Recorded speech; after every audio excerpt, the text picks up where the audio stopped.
and that quote came from an article on Navy.mil, then I would just say said former Secretary of the Navy Ray Mabus in an article on Navy.mil. Okay? Yes. All right. Now, I don't want to drag you guys through the mud, but we're going to get into revising, and I got to get into show don't tell, but those words sit there. So, are you with me, or can we cover this last thing before another break? Do you need a break now so you can digest this stuff, or can you go about 5 more minutes? 5 more minutes. Okay, are you saying that because you want to get through this faster, or you can actually hang? All right, I will literally be the judge of that. So the other side of that, though, is you're also going to say he was excited. Now, if you say he looked excited and you were there, I'm going to understand that you were actually looking at a guy and you think I looked excited. But you're still going to take a clarity hit, not an attribution hit. If you say he was excited, I'm not going to believe you unless you were there observing him. If you say he was excited, if you say he said he was excited, you'll get away with it. If you say he looked excited because you were there and you did see it, that doesn't really tell me anything. Because, like, my opinion on what Seaman Owen would get excited about is very different than what Seaman Byers might get excited about.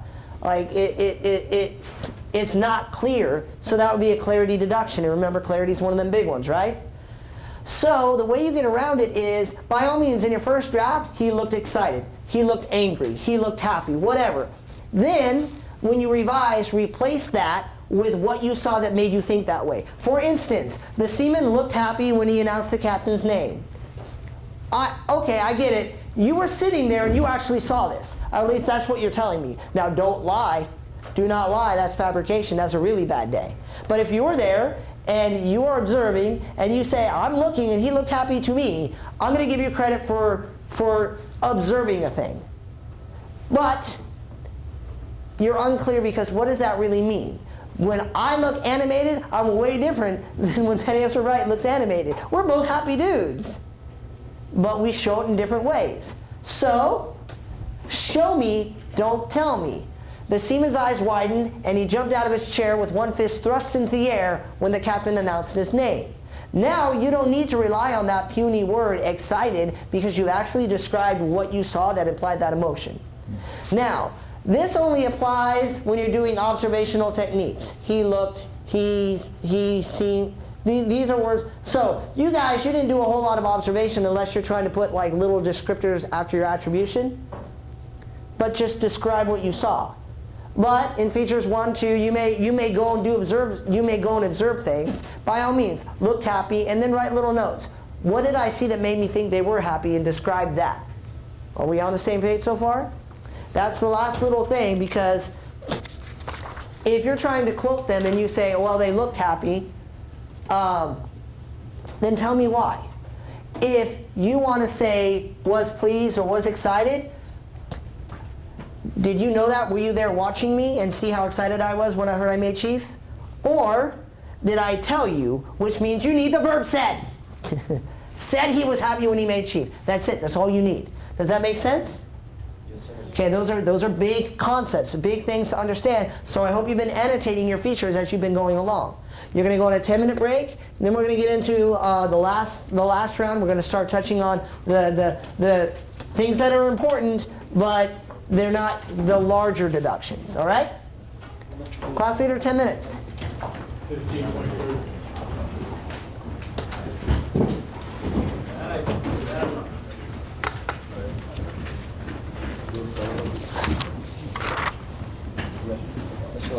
What do you got? So for this word, so throughout history, uniforms reflect good order and discipline while simultaneously listening to feelings of respect and fear.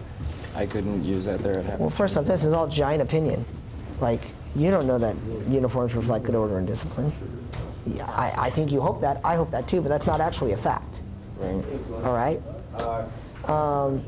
And if my students respected and feared their uniform, they would iron it on occasion, and they don't, do they? Well, not all of them. You do, but I can tell you at least half your class doesn't show a lot of respect for their own uniform. So how do you expect me to believe that's a thing? So you're relying on your opinion to drive your story, and that's not a thing you should be doing.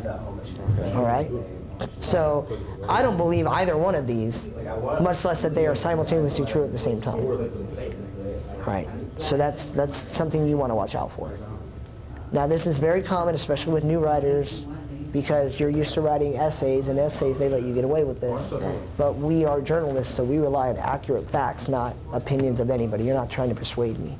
Does that make sense? Yes. Okay.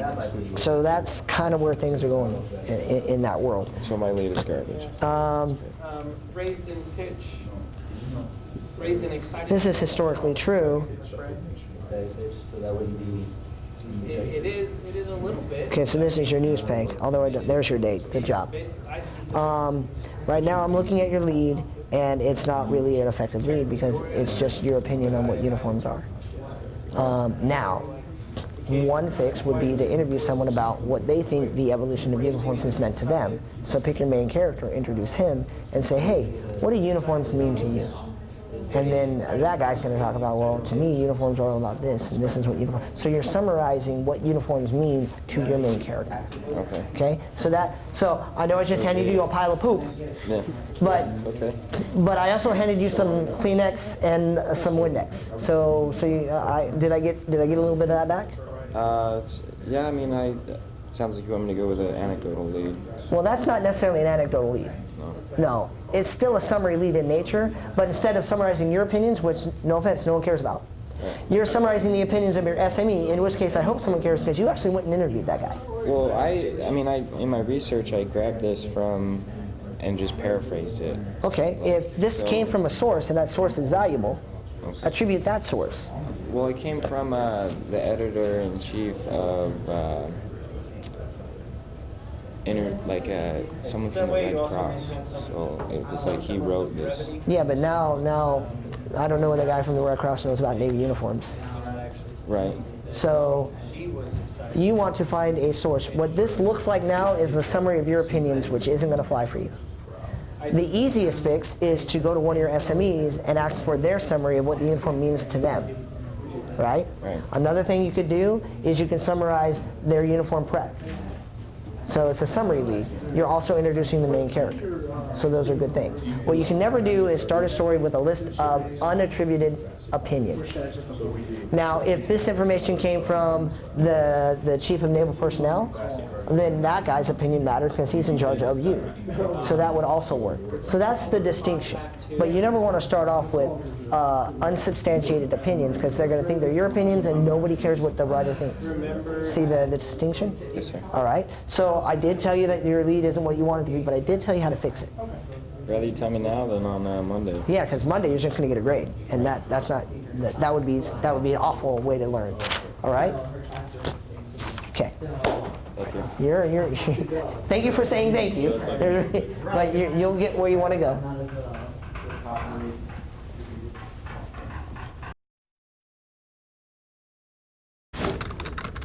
Yeah, Matt, you just don't know. No. He lied.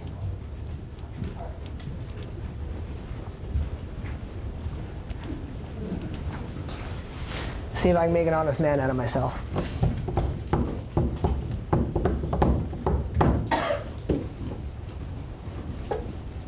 Part of it's because this class mechanically isn't so rough. So I'm spending more time on the content stuff because that's where we can gain more ground. Take seats. All right. So what do y'all think of what do you think of the new batch? The what? The new guys. Do they have? Am I on the record yet? Have I hit record yet? You don't even want to know. Yeah, I'm recording? Okay, well, that's on the record. I've got terrible sponsors. My sponsor is terrible. Okay. Already on strike two. He lost his sitting privileges because he can't stay awake. A very common complaint about all the new people is that they got all of their inspections done to get civilian chits, but they never got their watch balls done. I don't know how that's even possible. And then, Loopholes. You see yeah, it? one, I What? just seen the add to that. Yeah, one Careful of now. You talk about your shipmates. No, I mean, I ain't speaking bad about him, but I mean, one of I have yet to hear a good thing. One of them just tried to call Section 1 out the other day, and Janky had to lay the hammer down on him, so. All right, hold on. Before we degrade into full on, let me tell you why we hate 0030. All right. So I understand that you guys feel these sailors have a long way to go before they're ready for day one. Now, raise your hand if you have something new to contribute that's not going to help me. Like, I got it. Huh? Or something new to contribute towards like their. I don't need further examples of why you feel they're not ready. You see, like in a feature, you would say like this guy has already been warned and he's still getting into trouble. Like, I have the anecdote I need to support the topic subject of they're not ready for day one of school. I got that. I don't need further evidence of that because I already understand you all feel a certain way. Okay, what's going on? What do you think? I see you leaving. Okay, so they've only been here for not even a week, so I think that the other people who are like laying low are getting a halo effect from the people that are standing out in a negative way. Oh yeah, that's a gray man specialty. I look way better because I'm not him. that's, Right, so I that's don't think they're all bad, but the ones that are bad are real bad. okay. So now here we go. Nope, we're done. We're done bashing 3-0. Huh? Okay, that's good. But like we've gone 3 in a row, and we're progressing. But here we go. I earned my reputation in the Navy because I quickly became the guy that either was sent to places where we made them angry, and I have to go make them like us again, or I'm the guy that people send problem sailors to, and then I make them early promote sailors. Like literally, they get promoted early. That's the reputation I have. First time it happened, Seaman Karina Walker had a couple different reputations, none of which I felt were actually justified. One of which I actually wrote someone up for slander. Because what you do when you go home doesn't mean anything if you're doing your job here. I actually, like, your life and your reputation are yours and you should treat them with respect, but don't, I can't think of a word I can say on camera, don't degrade the integrity of a woman because she is a woman. Like, if you go to a bar and meet a girl and go home and get a high five, then if a girl goes to a bar and meets a guy and goes home, that girl should get the same high five. Treat people with respect and treat them equally. But they put her in my section because, like, we don't know what to do with her. I put her in charge of 2 parts of the paper, and I put her in charge of 2 parts of the paper and a segment on the Ike newscast. She became basically my assistant. She was in charge of making sure everyone was tracking. Not my assistant in the like 1950s way, but like, this is all the things I want to happen. Your job is to make sure they happen. So she was my alpha dog. 1 month later, her eval is 2 ranks higher, and she's in charge of leading the civilian media around whenever anything's going on. Because what I knew is, here's a sailor who's good at networking and making things happen. Now, if you leave seamen alone, they're going to network and make things happen that they want, which may not help their reputation one way or one bit. But I'm like, no, because I don't want to chase people around and yell at them all day, but you seem to enjoy it, so I'm gonna let you do that. And then someone came up to me and goes, we're going to give you this sailor because he is, in fact, the command dirtbag. And I go, well, what did I do? But they gave me this sailor, and I'm sitting down and eating lunch with him, and he goes, I know I'm the command dirtbag. Like that's how we started the conversation. And I actually responded with, I'm not sure I'm comfortable with this conversation. But he did. You remember Goodwin? Oh, yeah. He had one reputation when he left, and he came back and was, in fact, early promoted. Now, this individual, as a human being, still has a realm of people who think about him a certain way, but he left having done nothing and came back one of the more productive members of my shop.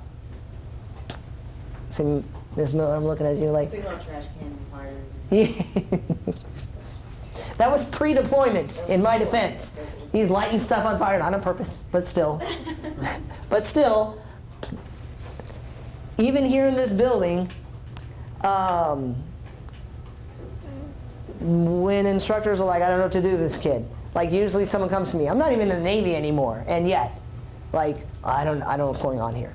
Because what I've gained is a skill to look at why people are special and how to help them shine in their own way. That's what good leaders do. That's what good mentors do. Now, I have had times when I really needed like a lot of prayer and some chaplain time to find why certain individuals shine. And sometimes they shine when they're not in my building. I'm not saying everyone's perfect and only needs a unique opportunity, but I will stand firm in my belief that most people just need a real shot. Some people need to be held accountable. Sometimes things change. But it's easy to sit down and be mad at what people aren't doing. It takes integrity and leadership to find that and develop your team. Because I can sit in a room full of first classers and complain about anyone I want. I promise, I'm me. And anyone not me needs to work on their game. Told you I was arrogant. But usually when you sit down and you think about it, if you just start with one thing and you work on that one thing, late every day, cool. Make them on time every day. Start with one thing. With a good one, it was, hey, why don't you start by, our standard is to produce one video product a week. Why don't you try to produce 2 a week? And he goes, no, I'll do 1 every day. And I go, well, quality's a thing. He's all, okay, how about 3 a week? I go, cool. So he got 3 a week, and he started earning a reputation for that. When you give someone something to do, when you give something positive to build on, they're going to work with that. Now look, I've had sailors just plain not want to work out, but that's what consequences and disciplinary action are for. But if you go straight from hello, my name is, to now I'm taking you whatnot or writing you up or whatnot, you skip the whole part of mentorship, which is in fact your job. You're their guy. You're their guys. You're Yoda. They don't know anything from Qui-Gon. You don't get my joke, do you? Because if that guy doesn't go, that kid, he's going to be something. Then this trilogy thing never happens. But if you build on that, then you're going to grow. So yeah, I have people that I complain to. And then I have people that I go to and I'm like, okay, what are we going to do about this? How are we going to change this? I encourage you guys to look at these guys. Maybe they're missing. Okay, if they're missing, pick one thing and just fix that one thing. And then if you get that fixed, pick a new thing. But then you're always building to something instead of just breaking someone down, because none of y'all want that mess. I promise you, none of you want me to really go through your story and start talking about what I don't like. You won't feel nice at the end of it.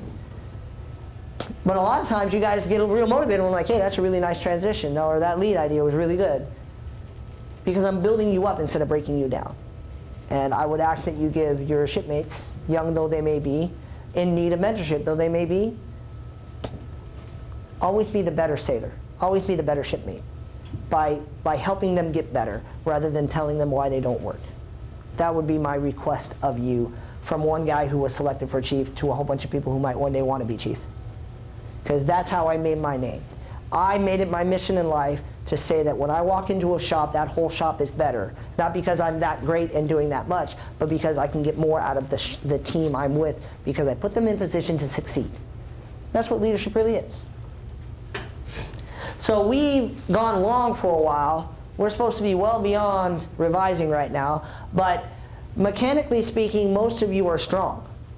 Like you do want to focus on this, we will talk about it, but that's not where I'm going to help you be better. We have the most ground to gain when we're talking about this organization, transition, things of that note. So that's why we kind of gone through. So we're going to start to feel like we're increasing speed, but that's because I'm less worried about this stuff from you guys. Now, if individually you're like, I'm worried about that, then you need to slow me down. Are you with me? Yes, sir. All right. So now into revising, we're going to get into some of the smaller issues, but are things you want to watch out for. First off, you just use the words that matter. Just use the words that you need. Don't write to impress anyone. Don't write to find out, like, can you beat Dickens' records for most words before a period? Short sentences, short active voice sentences, small paragraphs lead to clear, well-done features. Easy concept? That's all you need.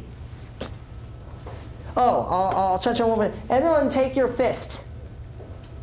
Place it on one page of your feature. No, like this, like fist down.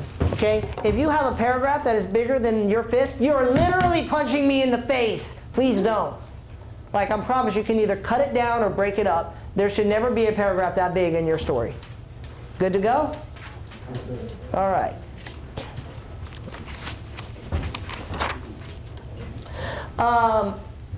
This is a happy to glad thing.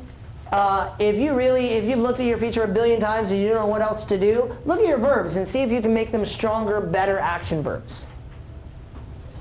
That's just a little pro tip. It's not the right slide. We'll get that up here in a second. But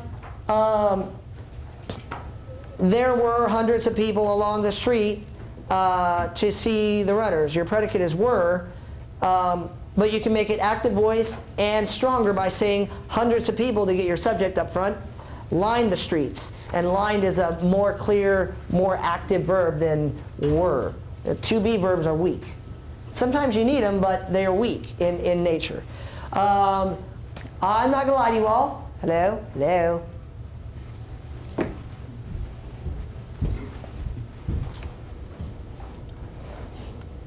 Aha! That's why that didn't work. I talked to you guys about wordiness. I'm not even going to lie. You want to go through and see if you can condense your sentences, but this shouldn't be your #1 priority. If you're bored and you don't know what else to do, how can you make this better? Read each sentence out loud and see if you can condense it. It's easy as that. I'm not going to go through this because it would take longer to read. All right. This is just a very wordy thing, and look how much shorter that is. You do that by reading it out loud and getting to the gist of what you mean. Okay? Figures of speech. So you can make your features more lively and a little more relatable by using these. You want to use them sparingly, and you want to be aware of the tone of your feature. All right? Hyperbole is not the time for a serious tone story. These types are called similes, metaphors, personification, and hyperbole. Do you guys know what a simile and a metaphor is? Who can tell me the difference between one and the other? All right. Seaman Zerker, what? So typically, a simile is sort of comparing, where it's like, this is like this. Yep, there we go. While a metaphor is more of sort of a broad comparison, sort of like. No, it's a direct statement. Across the water. Simile is a comparison. A metaphor is a direct association. Across the water is as. Parting is sweet sorrow. He was like a man on fire. One, you're just saying it flat is. The other, you're comparing it to another thing. Okay. All right. They call them implied comparisons. So you're taking out the comparative word like or similar. All right. Personification is not a thing I'm a fan of. It's legal, it's ethical, you can do it, but it's frustrating. However, if you're writing a story and your tone is appropriate, you might want to use it. The computer mocked him by turning off right as he went to save his feature. Right. I don't think personification is not like a thing I do, but it has its place in certain circumstances. Anyone see that short, the Disney short about the rabbit and the magician? Okay. There's this a Disney short about this magician, and all they want to do is pull the rabbit out of the hat, but the rabbit didn't want to play fair. So like the